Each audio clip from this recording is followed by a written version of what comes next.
Halo, selamat sore. Selamat berjumpa lagi dengan saya Anjari Umarjianto dalam IG Live Dharma Story dalam rangka ulang tahun RSKD ke-28 dan kita sudah ulang tahun tanggal 30 Oktober kemarin. Ya, selamat sore sahabat Dharmais. Terima kasih sudah mulai bergabung dengan kita semua pada sore ini. Topiknya menarik loh hari ini. Kita menunggu kedatangan tamu istimewa kita. Sekali lagi, tetap meskipun kasus COVID sedang turun, tetap disiplin untuk selalu protokol kesehatan ya. Sehat hari ini tentu, syukur alhamdulillah. Dan juga buat sahabat Darmais yang belum vaksinasi, vaksinasi tahap pertama atau tahap vaksinasi tahap kedua, silakan loh segera melakukan vaksinasi COVID-19 ke fasilitas kesehatan setempat atau bisa datang ke Rumah Sakit Kanker Darmais setiap hari Senin dan Selasa. Silakan melakukan pendaftaran online terlebih dahulu. Ya, hari ini teman-teman sahabat Darmais kita akan membahas soal mengenal kanker otak. Kita melakukan IG Live supaya gitu ya sambil menunggu tamu luar biasa sore kita hari ini. Kita akan mengundang salah satu tamu dokter ahli kita dalam hal kanker otak. Beliau adalah Dr. Oscar. Sambil menunggu apakah beliau sudah siap, kita tunggu dulu. Nah, teman-teman sekalian silahkan nanti menyampaikan pertanyaan. Ibu Wati Rahmawati, Assalamualaikum, Waalaikumsalam, silahkan. Teman-teman sahabat Darmais, tolong menyampaikan pertanyaannya di kolom pertanyaan ya, bukan di komentar. Sehingga saya bisa membaca lebih jelas, gitu, lebih tepat gitu kalau di kolom pertanyaan. Saya sudah mendapatkan 1, 2, 3, 4, 5, 6, 7, 8 pertanyaan yang sudah dikirimkan sebelumnya. Insya Allah saya akan bacakan nanti dan pertanyaan-pertanyaan sahabat Darmais bisa juga disampaikan saat ini. Sebentar, saya mesti mengundang Dr. Oscar. Teman-teman admin, apakah Dr. Oscar sudah bisa bergabung dengan kita? Saya tunggu dulu ya. Moga-moga segera bisa bergabung. Iya, ini dia ditunggu-tunggu. Udah. Halo Dr. Oscar. Wes, Ya, kaget sore. ya. Apa kabar, Dok? Alhamdulillah. Sehat. Alhamdulillah. Lebih maju dikit biar close up itu loh, wajah gantengnya itu biar kelihatan gitu loh. Perutnya, Nah, Pak. Udah dari dulu nah, maju nih, Pak. oh, ya Maaf ya Allah. gitu loh. Oh ya. Jadi biar kelihatan, udah pakai baju scrub warna hitam, seram sekali. Siap, Dok? Insya Allah. Insya Allah sehat. Ini pasien keberapa ini? Sudah pasien berapa yang dipegang? Oh, baru beres operasi. Oh, Baru beres. jadi tapi pisaunya sudah di ini kan, sudah dibersihkan ini, nggak bawa pisau kan ini? Enggak, udah. Udah, alhamdulillah, udah. Oke, suara saya terdengar jelas nggak, Dok? Alhamdulillah. Bagus. Oh, bagus ya. Mhm. Oke, baik. Saya mau intro dulu nih ya, sahabat Darmais. Jadi sudah ada di layar kita ini, layar ketiga, pakaiannya hitam-hitam itu nama lengkapnya adalah Dr. Oscar Adiwidarta, spesialis bedah syaraf. Saya nggak tahu dia beliau ini saudaraan dengan Oscar de la Hoya atau enggak, saya juga nggak tahu. Apa lahirnya di tempat negara yang sama? Ada saudara, Dok? Beda. Oh, atau tempat kelahirannya sama? Beda om. Oh, beda ya. Saya produk lokal, Iya, Oscarnya Dok. pakai K. Jadi, oh iya, Oscarnya pakai K ya, bukan pakai C. Oke, Dok. Jadi kita hari ini bicara soal yang awam jadi paham mengenal kanker otak, Dok. Hmm. Kalau kita langsung ya, Dok. Jadi kalau tadi baca-baca gitu, baca-baca data dari global Globokan gitu, ke data Oh iya, global, Bobokan. kasus kanker otak itu di Indonesia tahun 2018 itu sekitar 5.300-an begitu ya. Dan dia kanker otak itu menempati posisi 15 dari kasus-kasus kanker di Indonesia. Nah, sahabat Darmais, hari ini saya sengaja mengundang Dr. Oscar, itu kan beliau ahli kita dalam bedah syaraf gitu, bedah kanker otak ini. Dok, jadi selama 40 menit ke depan kita akan ngobrolin itu ya, Dok. Siap ya, Dok ya? Ya, insya Allah, monggo. Sekarang ada kalau soal ngomong kanker otak nih, Dok, kanker otak nih. Ada pertanyaan dasar sih sebetulnya yang masuk itu. Kadang kita masih bingung membedakan antara tumor otak dan kanker otak. Kanker dan tumor gitu.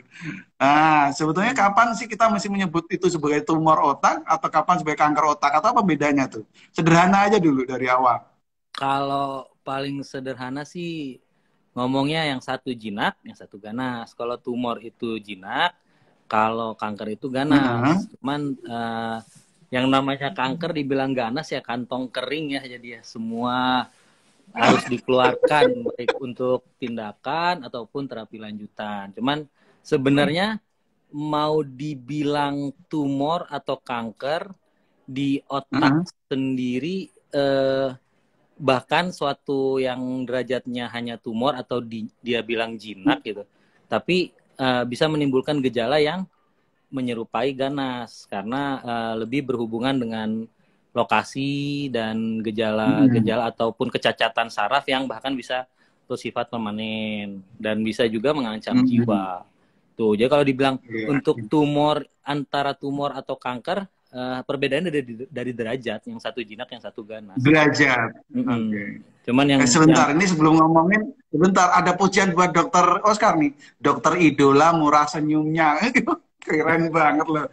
Dapat pujian loh, belum apa-apa, heran saya itu ya.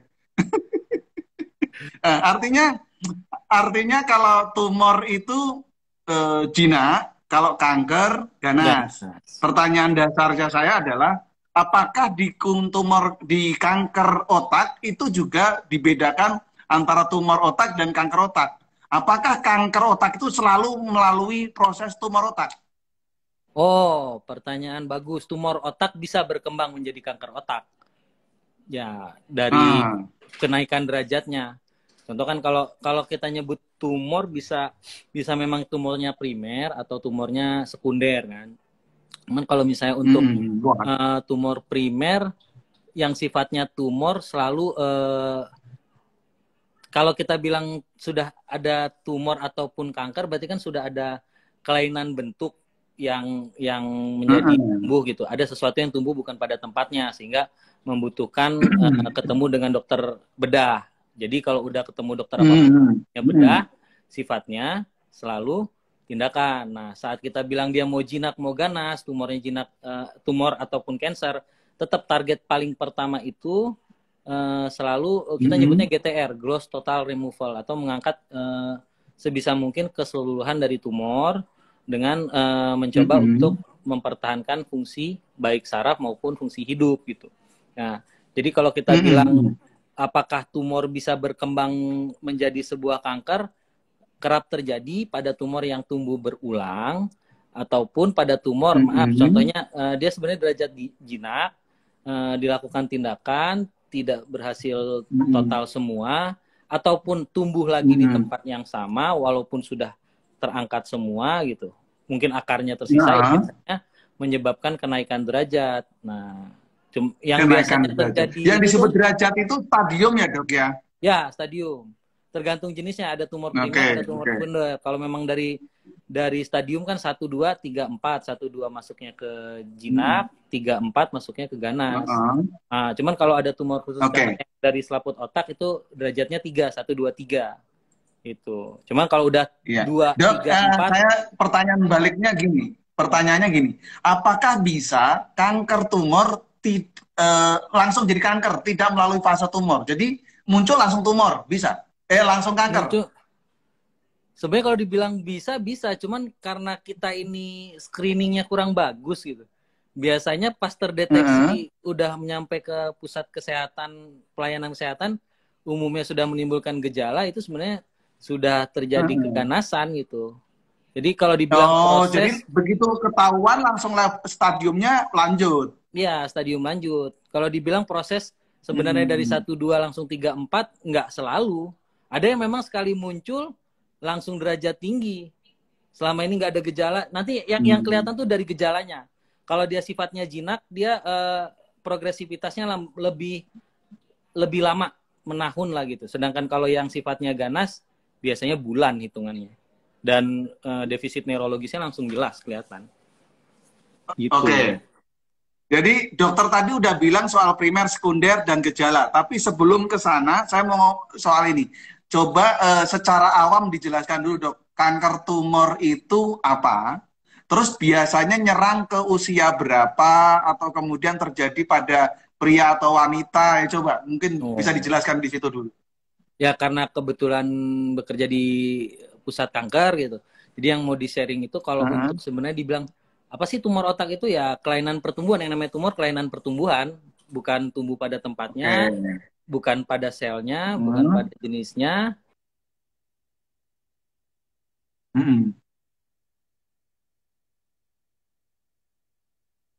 Oke, kita tunggu dulu Dokter Oscar.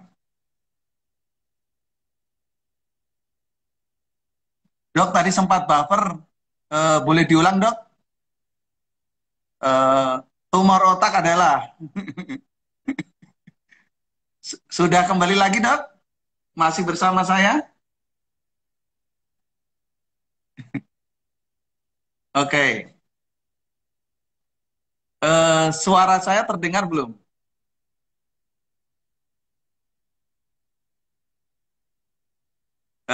Dengan kita masih bersama Dokter Oscar, sahabat Darmais, dan saya menunggu coba jaringannya sudah pulih atau belum. Ini tadi ada gangguan sinyal sedikit, ini moga-moga segera pulih.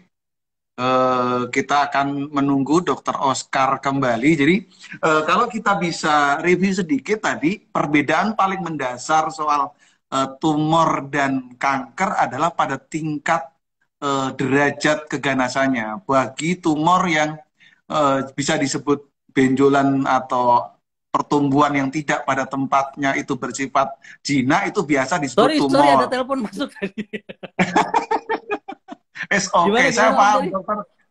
Dokter Oscar itu sibuk. Saya sedang ulangi tadi dok, bahwa kalau tumor itu derajatnya lebih jinak, sementara kalau kanker itu punya tingkat keganasan lebih lanjut. Nah sekarang lanjutkan dulu Dokter Oscar soal tumor otak itu apa dan kemudian biasa menyerang kepada usia berapa, jenis kelamin apa begitu. Menurut pengalaman Dokter Oscar atau menurut data, silakan. Kalau untuk tumor tadi kan kelainan pertumbuhan dari sel yang harusnya tidak tidak tumbuh jadi tumbuh lebih aktif, terus tidak pada tempatnya menjadi ada pada tempatnya. Sedangkan kalau dibilang insidensi sih sebenarnya yang menjadi kata kunci saat ditemukan di usia lebih muda atau ditemukan pada usia yang sangat tua gitu. Dimana kalau di sini sih, kalau di Darmais sendiri untuk anak-anak terbentang dari usia ya di bawah 3 pun ada, tapi umumnya tuh dari 3 tahun sampai 12 atau di usia yang umumnya di atas 50, 60 atau 70. Nah, itu biasanya lebih sering menjadi suatu kanker atau gejala yang menimbulkan derajatnya lebih ganas. Namun seiring waktu berjalan itu tidak menjadi suatu pakem gitu, karena contoh di sini sendiri karena mungkin pusat rujukannya tidak jarang kita temukan di usia produktif yaitu 20, 30, 40 gitu. Nah, terus dibilang tapi paling banyak memang terjadi di usia awal usia itu antara usia awal di antara 3 sampai 12 maupun 50, 60, 70. Nah, kalau dibilang paling sering sayangnya paling sering laki-laki. Lebih seringnya laki-laki. Nah ini saya mau nanya dulu kalau nih, kita mentang-mentang apa karena misalnya gini, misalnya karena laki-laki itu pencari nafkah utama, terus kemudian kanker kantong kering gitu, atau gimana? Enggak, karena lebih ke pola hidup sih. Umumnya laki-laki lebih kenapa dengan pola hidup? Menjaga pola hidup. Contohnya apakah ada kebiasaan buruk? Contohnya apa? Kebiasaan buruk yang menyertai seperti rokok, terus pola tidur, terus kalau dibilang tingkat stres sih sebenarnya variatif ya. Cuman kalau untuk dibilang Ya, ke sebagai stres mah pria perempuan juga stresnya juga sama lah itu kan. ya, cuman kalau dibilang faktor resiko kenapa lebih banyak ke laki-laki mungkin karena pola hidup dan pola kebiasaan buruknya. Pola. Walaupun sekarang Oke. tidak jarang perempuan juga melakukan pola hidup yang tidak baik, itu maksudnya merokok atau apa gitu. Nah, sayangnya lebih sering pada laki-laki. Nah, kalau di sini sendiri memang sih kalau di Darmais tetap angka kejadian tertinggi itu, maaf, tumornya lebih atau kansernya lebih ke organ perempuan. Yang paling pertama mungkin payudara, kedua yang mengikuti adalah paru, terus ketiga ya dari ginekologi yaitu kandungan rahim, mau itu kandungan rahim maupun ovarium gitu. Nah, cuman kalau di kita sendiri sih sebenarnya antara posisi ke-6 atau ke-7. Jadi kalau dibilang untuk di sini sendiri angka kejadiannya yang sifatnya tumor otak primer sekitar 38% lah sampai 40%. Sedangkan sisanya lebih ke tumor otak yang didapatkan atau sekunder. Jadi akibat penyakit kanker lain yang derajatnya sudah sangat tinggi jadi menyebar ke otak gitu. Dan biasanya kalau udah masuk ke otak sih nggak jinak ya gitu.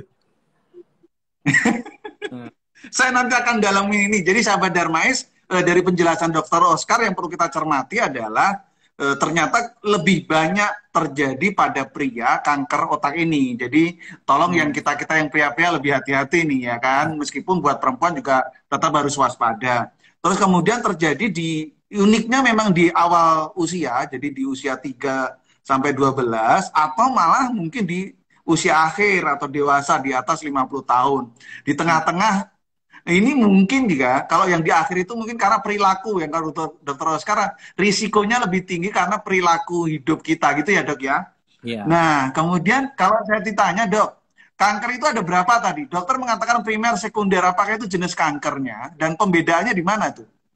Ya kalau primer memang asalnya dari sel otak, kalau sekunder ya musabab gitu.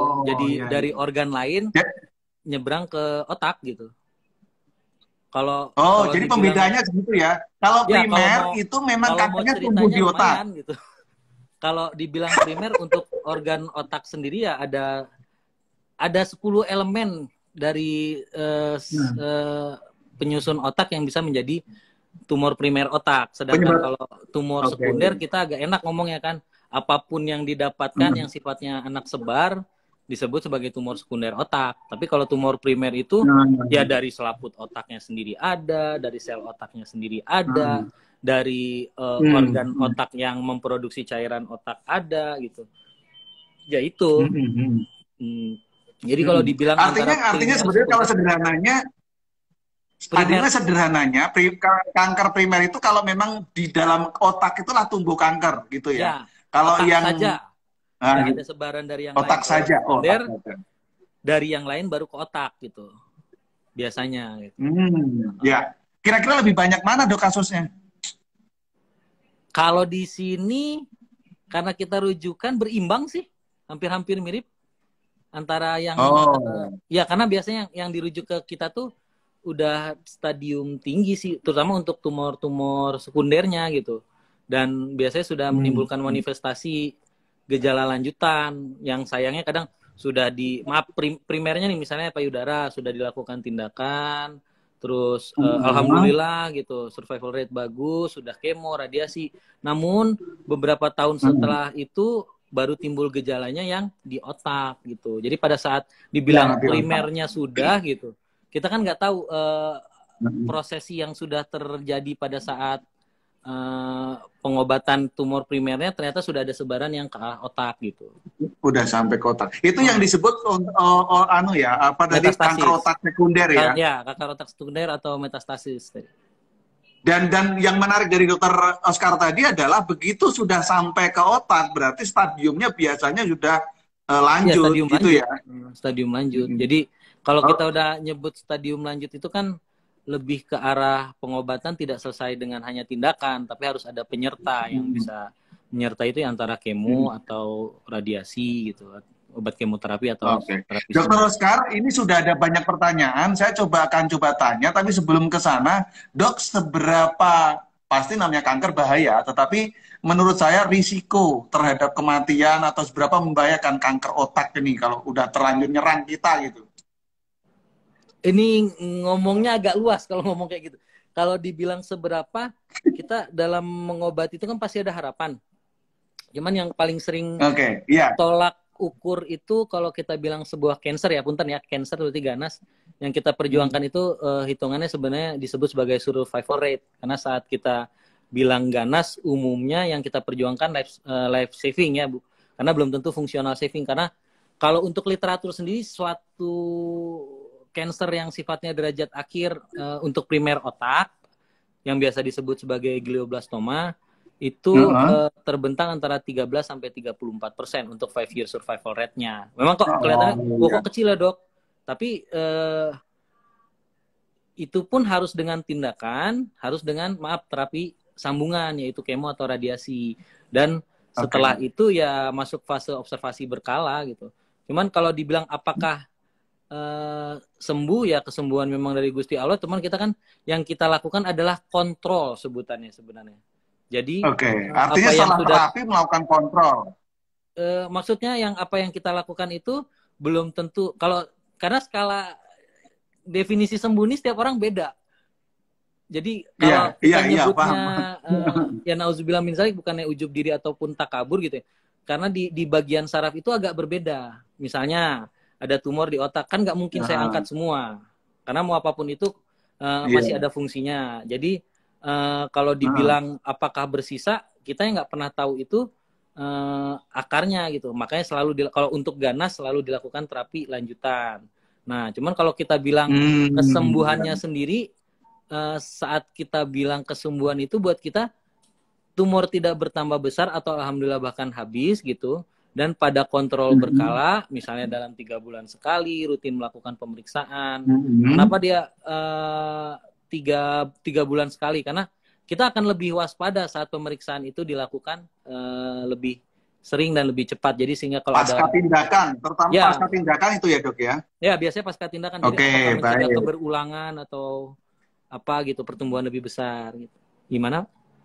Dok, kita mulai buka bacain pertanyaan ya, Dok.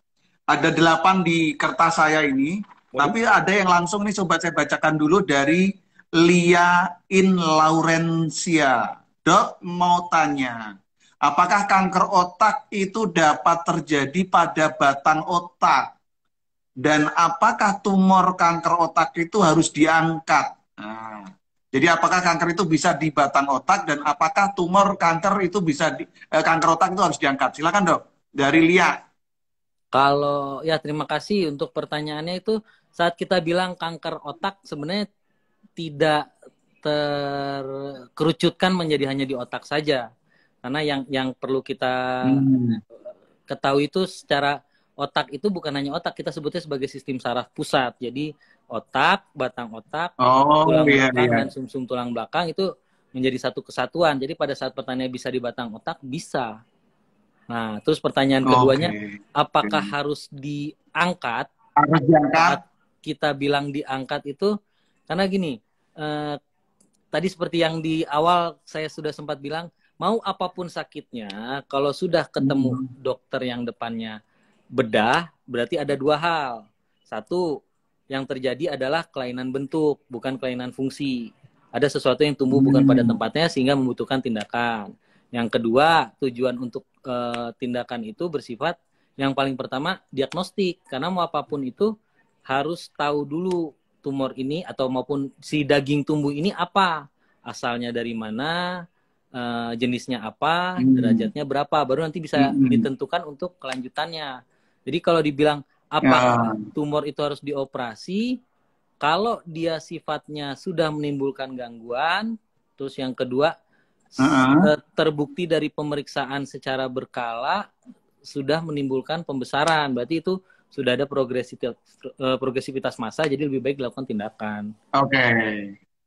Oke, Dok, thank you. Tapi yang menarik, saya justru juga baru tahu kalau disebut kanker otak itu nggak hanya di otak, tetapi sampai ke Ya, tulang belakang tadi dok ya? disebutnya sebagai sistem saraf pusat dan tepi sebenarnya. Kalau dibilang Ya, keilmuan sistem saraf sarafnya. Jadi ya pusat. kanker otak tidak hanya terjadi di otak. Otak sendiri ada otak besar, otak kecil, batang otak, Kecil, sistem iya. cairan otak. Itu semua bisa tumbuh gitu. Di mana-mana. Oke.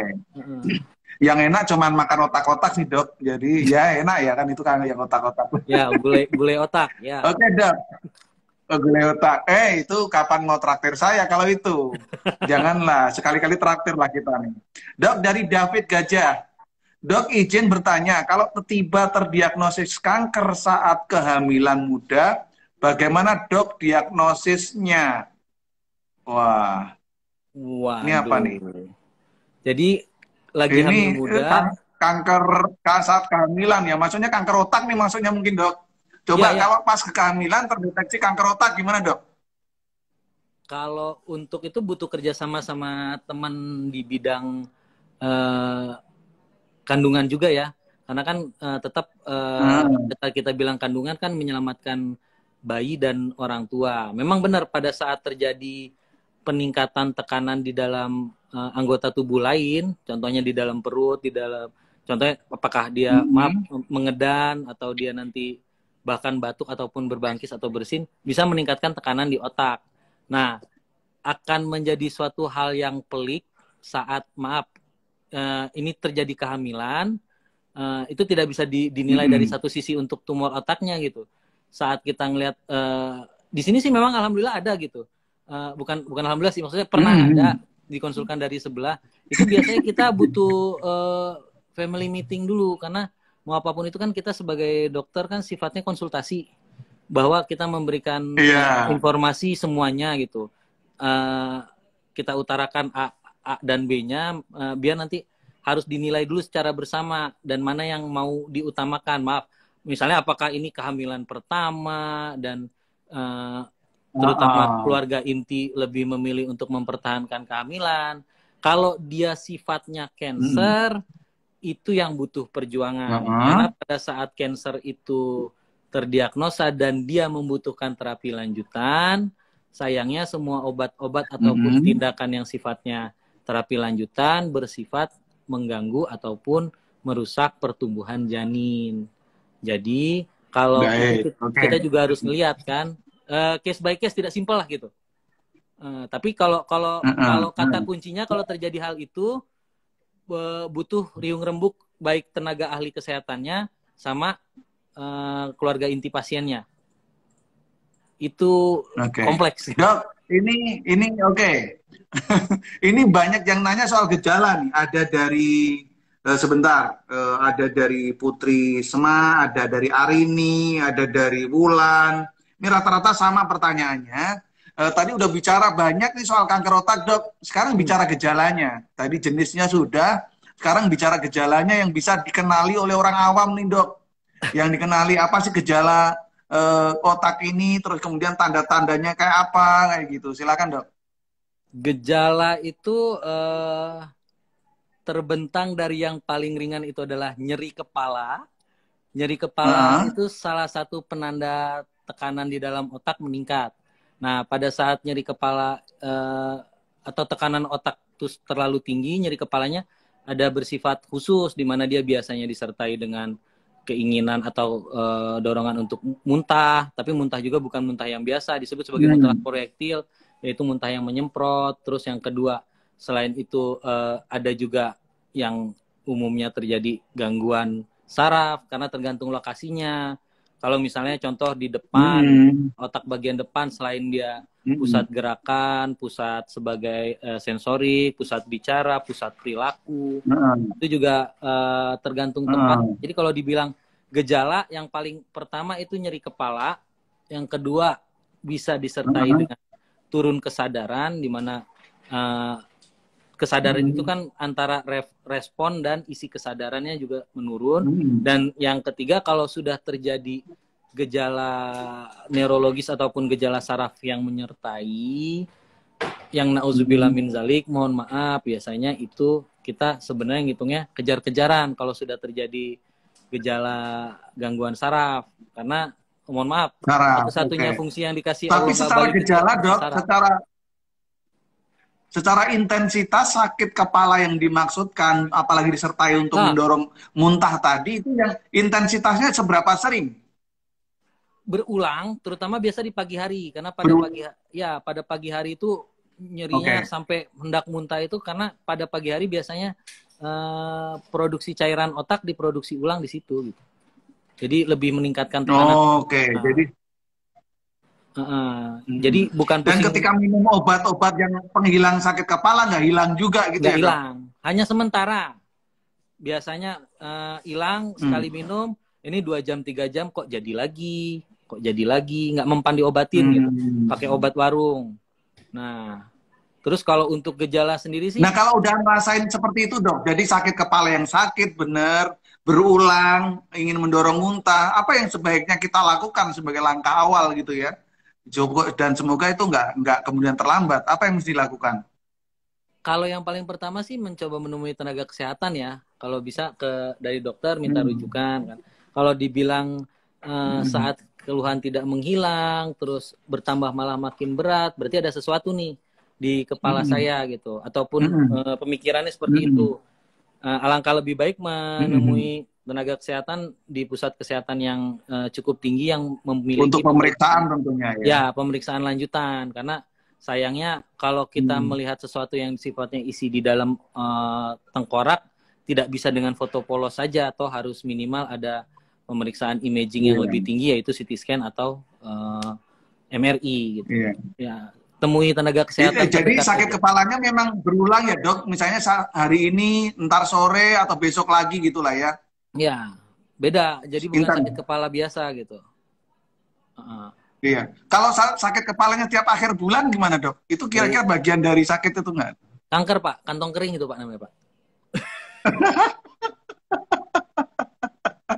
Oke, dari Siva, Dokter Oscar, Pak Anjari sehat selalu, amin, makasih. Amin. Bentar dok, oke, dari Aderiki, kalau kanker otak bisa sembuh nggak ya dok?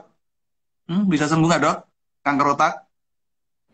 Saat kita bilang sembuh itu harapan ya, agak agak pelik nyebutnya. Kalau dibilang kesembuhan itu yang paling penting itu buat saya itu kita selalu mencoba untuk menjaga fungsi sarafnya agar tidak jauh lebih berkurang, yang paling pertama.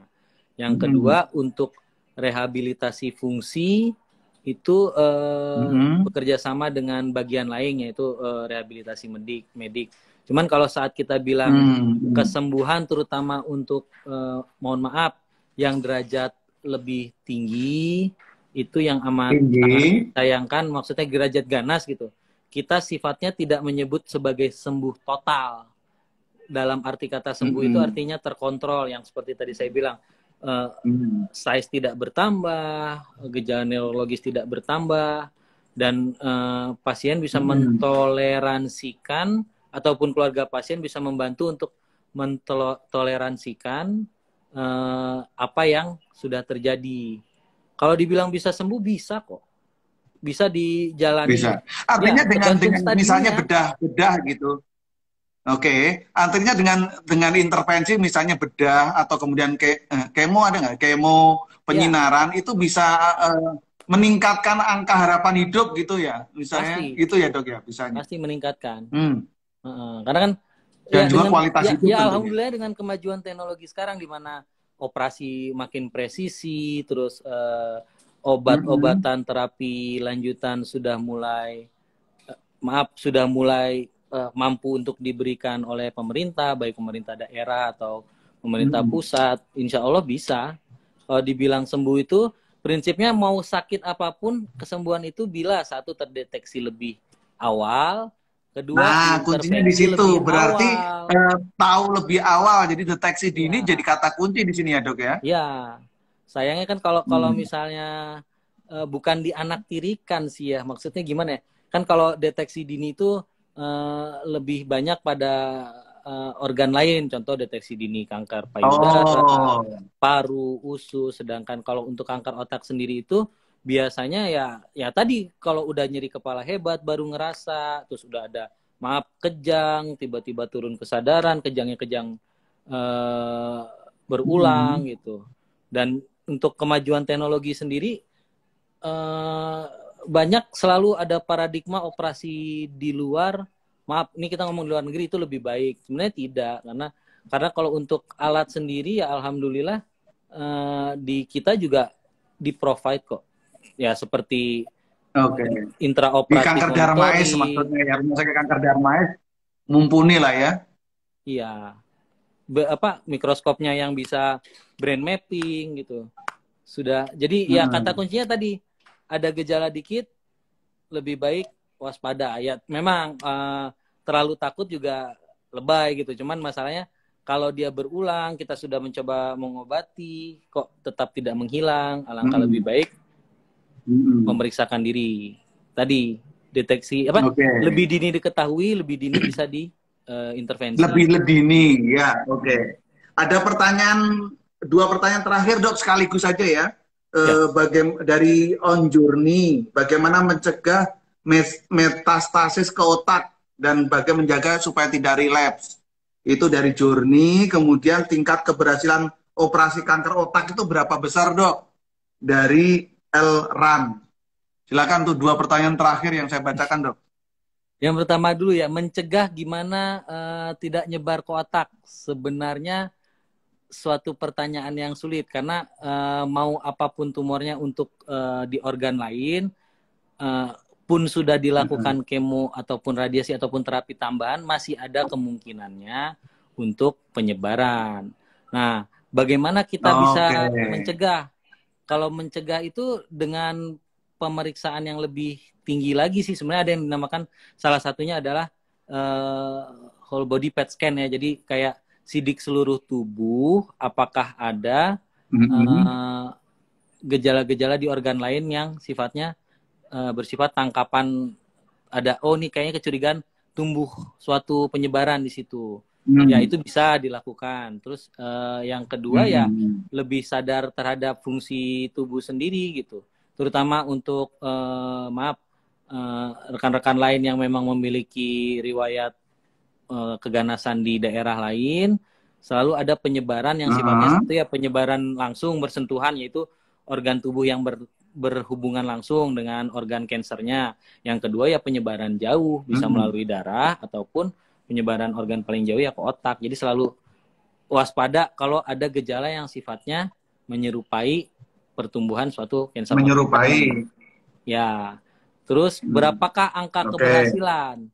Kalau dibilang angka keberhasilan itu berhasilnya suatu operasi itu suatu hal yang kompleks, kita bilang. Apakah memang kita juga melihat case by case berbeda gitu. Dan dengan semua modalitas yang ada, dengan semua kecanggihan yang ada, akan semakin meningkatkan angka keberhasilan. Kalau dibilang persentase, sayangnya tenaga kesehatan kayak kita tidak pernah bisa memastikan. Kan kalau dioperasi nggak dioperasi 50-50 nggak gitu juga sih sebenarnya. Kan bukan dagang panci kita 3 bulan nggak bocor gitu, enggak gitu. Jadi kalau dibilang suatu tindakan operasi akan lebih tinggi angka keberhasilannya saat gejala tidak terlalu berat. Yang kedua, persiapan semakin lengkap itu.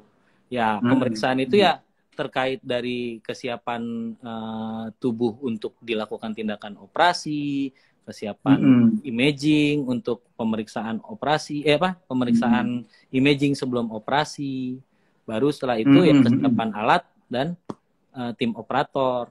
Karena ya prinsip utama tindakan, mau apapun itu kejurusannya kan tidak menimbulkan cedera yang lebih serius gitu. Ataupun lebih serius, ya, lebih mencederai pasien gitu. Ya intinya sih, kalau misalnya dok dianggap sebagai sebuah keberhasilan, biasanya operasi kanker otak dianggap berhasil itu bisa meningkatkan angka harapan hidup berapa tahun sih kira-kira menurut data gitu? Kalau data sih antara 13 sampai 34, tapi ini pada kondisi yang derajat paling tinggi. Kalau dibilang tumor jinak, ya alhamdulillah sih ya sedari saya bekerja di sini ada yang lebih dari 7 tahun, ada yang 12 tahun. Ya alhamdulillah sih. Memang tadi itu tergantung berarti artinya garis nasib. derajat berapa kenanya gitu.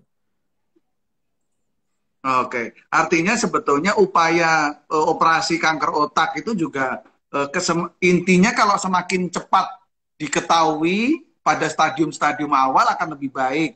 Tetapi ketika memang di stadium akhir pun mampu memberikan angka harapan hidup dan kualitas hidup gitu ya dok ya? Ya, karena saat kita melakukan tindakan selain ya selalu inti pertama adalah mencoba meningkatkan angka harapan hidup, yang kedua mencoba mempertahankan fungsi agar tidak terjadi perburukan, yang ketiga ya tetap meningkatkan quality of life. Quality of life itu saat kita bilang, auzubillah kita punya anggota keluarga yang menderita ya cancer apapun itu, kitanya juga sebagai anggota keluarga harus teredukasi untuk menyesuaikan melayani anggota keluarga kita itu gitu. Jadi kesembuhan itu tidak hanya menjadi tanggung jawab pasiennya sendiri untuk sadar lebih dahulu, tidak hanya menjadi tanggung jawab tenaga kesehatan, tapi juga tanggung jawab keluarga sekitarnya untuk membantu menjalani proses kesembuhan. Begitu mungkin. Iya, mantap. Kalau kemudian ini ngobrol nih, dokter, wah ada dokter Oscar terbaik dari Azhari. Kayaknya fansnya dokter Oscar banyak banget. Ini kayaknya dari tadi banyak pujian ini. Nggak ada yang muji saya ya dari tadi itu ya. Ampun deh. Ya wes lah kalah ganteng nggak apa-apa. Yang penting ada dokter Oscar hari ini. Kalau dokter Oscar di sini bisa dijelasin nggak prakteknya hari apa dan gimana sih kalau pelayanan bedah syaraf di RSKD seperti apa dok? Kalau praktek sih ya insya Allah yang namanya ASN ya jam kerja insya Allah selalu ada di sini. Dan kalau untuk jadwal sih by appointment bisa. Kalau memang untuk di polinya sendiri sih Senin Kemis sama Jumat biasanya. Kayak hari puasa ya, Senin Kamis tambah Jumat gitu ya. Iya, kalau untuk pelayanan di sini sih pertanyaan. Alhamdulillah sih kalau pelayanan dari tingkat alat ya alhamdulillah sudah sangat mumpuni, dibantu oleh pemerintah ya berterima kasih gitu. Dari mikroskop sudah memiliki kemampuan untuk intraoperasi untuk brain mapping. Terus kadang bisa kerjasama untuk monitoring intraoperasi yang pada intinya segala hal yang teknologi yang ditambahkan itu sifatnya meningkatkan akurasi, meningkatkan presisi. Jadi yang dilakukan sayatan dan tindakan hanya pada tumornya saja dan mencegah untuk mencederai jaringan otak lain yang lebih masih yang bukan tumor gitu. Jadi kalau untuk dok, di Darmais ada berapa bedah saraf dok? Kami berempat. Berempat ya, muda-muda pula yang saya lihat ya. Ya, keren-keren emang sih. Belum putih sih, alhamdulillah rambut sih. Ya di sini juga sih, alhamdulillah sih. Sokongan lainnya untuk lanjutannya, alhamdulillah, sangat alhamdulillah. Gitu. Contohnya teman-teman radioterapi gitu di sini, mungkin ya karena ya alhamdulillah mesin kami lebih banyak dibanding yang lain gitu. Jadi untuk antrian jadwal jauh bisa membantu teman-teman lain yang membutuhkan penyinaran gitu karena alat kami lebih banyak. Terus kalau untuk kemoterapi sesuai dengan panduan nasional pelayanan klinis insya Allah tertanggung. Dan yang agak lebih ya mungkin di tempat lain juga ada, cuman di Darmais itu ada namanya tim program kerja. Jadi kayak contoh saya tergabung di tim program kerja sistem saraf pusat dan saraf tepi, sehingga pelayanan itu lebih holistik. Jadi ada satu kasus yang bisa kita bahas, diskusi bersama, dan kalau memang maaf kalau keterbatasan dari seperti yang kita bilang BPJS itu bisa dicoba untuk dibantu gitu. Karena kebetulan kita kan rujukan pusat nasional. Itu mungkin Pak Anjari. Matur nuwun. Pertanyaan terakhir, mungkin ada pernyataan terakhir, pesan-pesan gitulah, pesan-pesan ke kita-kita yang muda-muda ini, apa buat sahabat Darmais, silakan Dr. Oscar. Ya, kalau untuk kanker otak sendiri kan sayangnya lebih sering terjadi itu, maksudnya sudah ada gejala baru diketahui gitu. Ya tadi sih kalau dari ngobrol-ngobrol kita, yang paling pertama ya menjauhi faktor risiko. Ya, yang Oke, kedua pola betul. hidup Faktor resikonya nggak sehat. merokok, rajin olahraga, kayak gitu Ya, ya. pola hidup sehat. Ya, pola hidup sehat yang susah kalau tenaga kesehatan Hmm. ya pola tidur nggak akan jelas gitu. Nah, yang ketiga ya itu mengenali dan mengetahui gejala lebih dini itu, maka akan lebih lebih rendah risikonya dan lebih tinggi angka kesembuhannya, mengurangi Iya, angka kecacatan permanen dari sarafnya.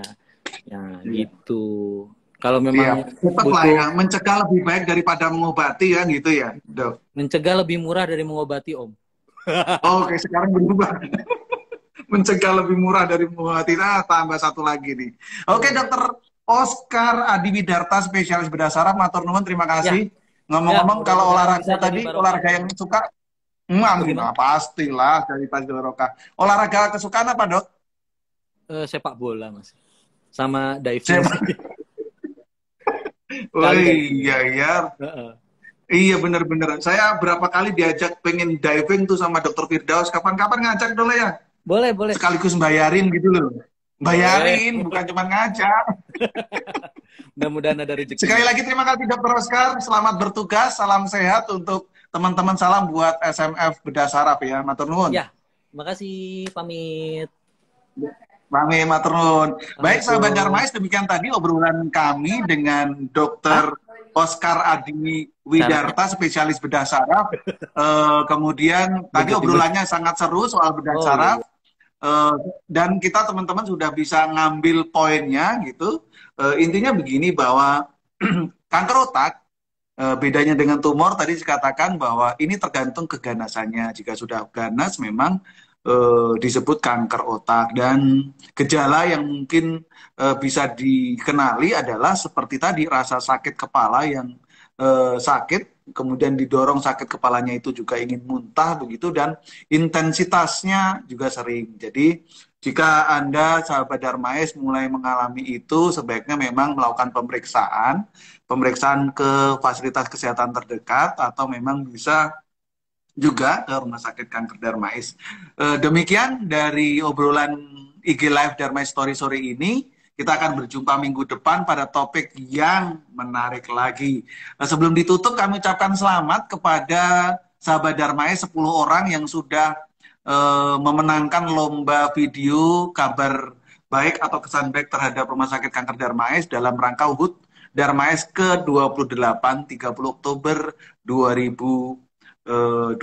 Terima kasih atas partisipasinya dan teman-teman yang lain belum beruntung. Moga kita bisa mengadakan lomba lagi dan kita akan bisa lebih seru lagi. Puluhan video kemarin dikirim, terima kasih sekali dan moga-moga itu nanti jadi ladang ibadah dan juga buat edukasi buat sahabat Darmais yang lain. Demikian, terima kasih dari saya. Selamat bekerja yang masih bekerja dan yang ingin pulang hati-hati di jalan. Sampai ketemu minggu depan. Saya Anjari Marjianto. Assalamualaikum warahmatullahi wabarakatuh dan salam sehat.